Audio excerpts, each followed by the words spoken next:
são as plataformas agência. O que são essas plataformas agência? São essas plataformas de freelancer que eles, na real, o que acontece nessas plataformas? Elas são agências de marketing, agências de marketing de conteúdo, que elas têm os clientes dela, elas vão atrás do cliente, elas, assim como uma agência, elas contratam, fecham planos, fecham pacotes com os clientes, e dentro dessa plataforma elas permitem que os freelancers, os redatores, no caso dessas que eu citei são redatores basicamente, criadores de conteúdo, eles se cadastrem, né? Em algumas você tem que fazer o teste, em outras você só se cadastra e coloca o seu portfólio, eles analisam o seu portfólio, né? Em algumas você precisa da certificação, como a Rock Content, a Content Tools. Na maioria delas agora você precisa também ter um CNPJ, mas aí você cria um MEI. A gente vai ter uma aula basicamente só falando sobre criação de MEI, quando criar o MEI, quando sair do autônomo para o MEI, quando sair do MEI para a microempresa, que é o nosso próximo passo, se tudo der certo. Mas elas são agências, elas fecham um contrato com o cliente e elas fecham um contrato com o freelancer. Elas fazem um intermédio disso. Não é que nem a 99 Freela, Workana, que o cliente coloca o projeto dele, os freelancers vão lá e o cliente escolhe. Não. Ela escolhe qual é o freelancer que vai trabalhar com determinado cliente. Ela libera os projetos, o freelancer vai lá e fala, eu quero trabalhar aqui. Ela libera o projeto para o freelancer, né? Então, você tem teste, você precisa de certificações, você tem nota, muitas dessas plataformas, e elas são também uma ótima forma de entrada para redatores novos, para redatores iniciantes. Por quê? Porque elas já têm um preço de pagamento acima dessas que a gente falou, das plataformas de leilão, geralmente.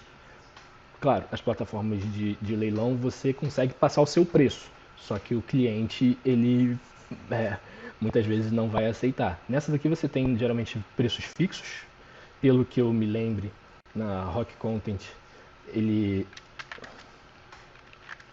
era R$ 25 para 500 palavras. O meu redator, se eu não me engano,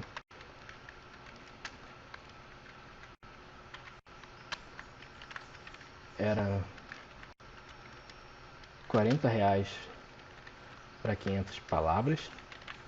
Mas o meu redator, eu achei ele um site um pouco complicado. Eu trabalhei com ele já uma época, mas na época que eu trabalhei com eles, eu trabalhei não pela plataforma, eu trabalhei diretamente com a equipe, né? Então, um dos agentes dele vinham, conversavam comigo, falavam, Rafael, a gente tem um job tal. Eu era basicamente contratado, não entrava como freelancer da plataforma, eu era contratado por eles. Mas era esse o preço que eles pagavam. A Content Tools, ela tem uma tabela que começa em...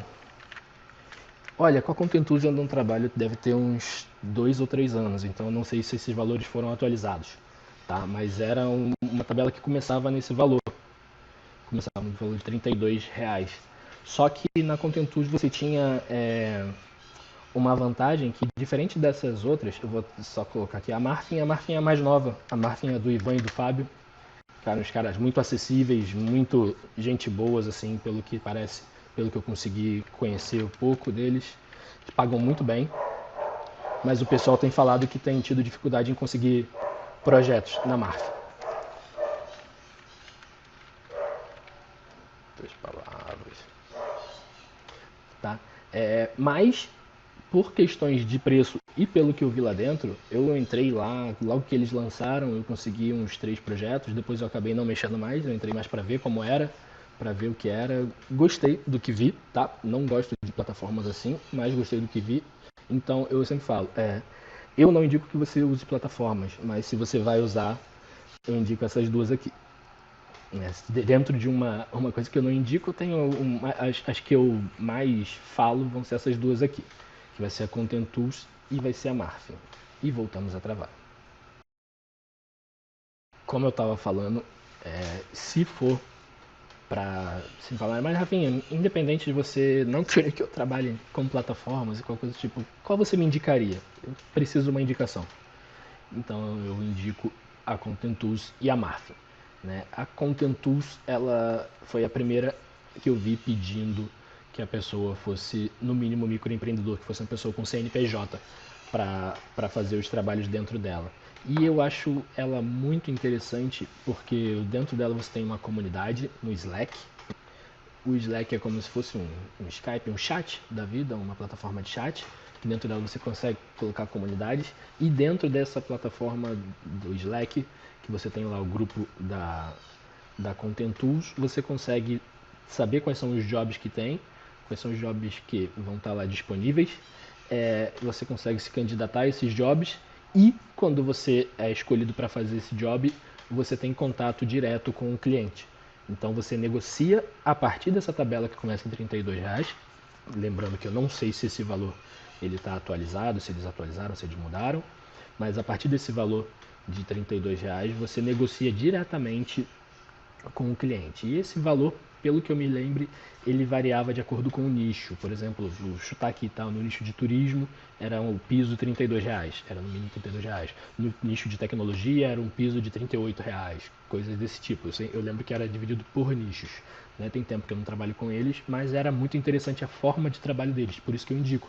Porque por mais que a plataforma ela faça um intermédio para você, o contato final que você tem é todo com o cliente. Ter o contato com o cliente é sempre muito bom, porque você consegue mostrar o seu trabalho, você consegue muitas vezes explicar para o cliente diretamente o porquê você fez uma certa coisa no conteúdo, porque você levou um conteúdo por um certo caminho, diferente disso do que, por exemplo, a Rock Content, que você recebe lá a pauta, muito boa a pauta por sinal, né? Então, se você quer estudar sobre pauta, um lugar que eu recomendo é entrando na Rock Content e vendo as pautas da Rock Content, como são feitas, como são elaboradas. Mas a Rock Content você vê a pauta, você cria em cima da pauta e você bota para submeter o conteúdo. Esse conteúdo passa por redator, passa por aprovador, passa todo mundo até chegar no cliente para o cliente então aprovar. Então você não consegue, por exemplo, explicar por que você falou determinada coisa quando entrou num tema para o cliente e ele poderia até gostar disso. Né? Então, até o ponto de voltar esse conteúdo para você ver lá o porquê que foi reprovado, né? E explicar o seu ponto, isso demora muito. Então, eu acho muito melhor quando você tem o contato direto com o cliente. Né? Cadê minha telinha? Mas bem, vamos lá. Então eu recomendo. E a Marfin, eu achei muito legal a plataforma em si. Eles te dão a opção de você criar um portfólio lá dentro. Eles te pagam um preço que para um iniciante você pode ter certeza que vai ser muito acima das outras. O que eu acho que vale a pena nessas plataformas? Né? Em relação, por exemplo, a quem está começando para trabalhar direto com o cliente. Essas plataformas elas te dão, e que nem eu falei da Rock Content, a pauta da Rock Content é uma pauta muito mastigadinha.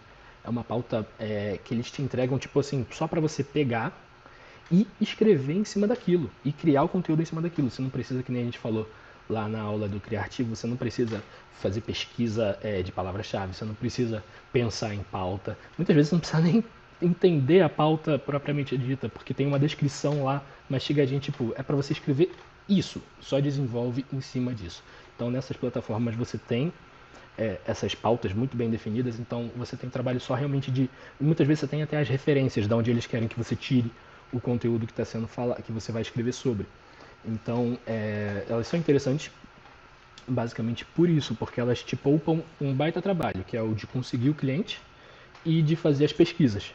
Né? Então você só vai ter que realmente fazer a pesquisa para a criação do conteúdo. Você já tem o direcionamento do que você vai ter que falar. Né? Então muitas vezes até vale a pena você pensar em receber um pouco menos para ter tudo isso mastigadinho, para ter tudo essa facilidade. Então, e aí entra essa questão do preço da Marfin. Você vai estar recebendo tudo mastigadinho e além disso você vai estar recebendo um preço de um redator iniciante que vai ter que pegar um projeto do zero, fazer pesquisa e tudo mais. Né? Como a gente falou, de uma base de 10 centavos por palavra. Né? Então eu acho bem interessante esse preço juntando com essas questões que eu falei. E aí, você gostou desse corte? Gostou da dica? Então aproveita para curtir o vídeo, comenta aí para me dizer o que você achou, se tem alguma dúvida, alguma coisa do tipo. Se inscreve no canal se ainda não é inscrito e aproveita para ativar as notificações para ser avisado toda vez que sair vídeo novo aqui no YouTube. Falou, um abraço!